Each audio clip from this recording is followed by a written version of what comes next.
Rien en aucun temps ne peut y être ajouté, soit par de nouvelles révélations de l'esprit, soit par les traditions humaines.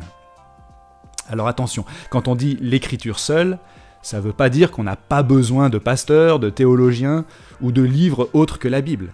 Ça ne veut pas dire qu'on n'a pas besoin d'étudier l'histoire, notamment l'histoire de l'Église et la tradition de l'Église au fil des siècles. Tout ça, c'est utile et important. Mais ce qu'on dit quand on est réformé, c'est que rien n'a une autorité équivalente à celle des Écritures.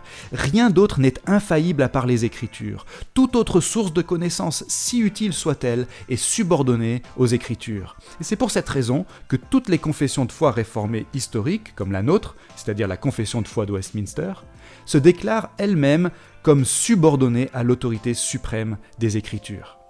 Et la raison pour tout ça ? C'est qu'on a une conviction théologique concernant les textes de la Bible. C'est qu'ils ont été inspirés par Dieu lui-même. C'est-à-dire qu'au moment où ils ont été écrits, leurs auteurs étaient conduits surnaturellement par le Saint-Esprit de telle manière qu'ils ont écrit des choses de la part de Dieu et sans aucune erreur. C'était la conviction des apôtres, comme l'apôtre Paul, qui dit « Toute écriture est inspirée de Dieu et utile pour enseigner, pour convaincre, pour redresser, pour éduquer dans la justice, afin que l'homme de Dieu soit adapté et préparé à toute œuvre bonne. »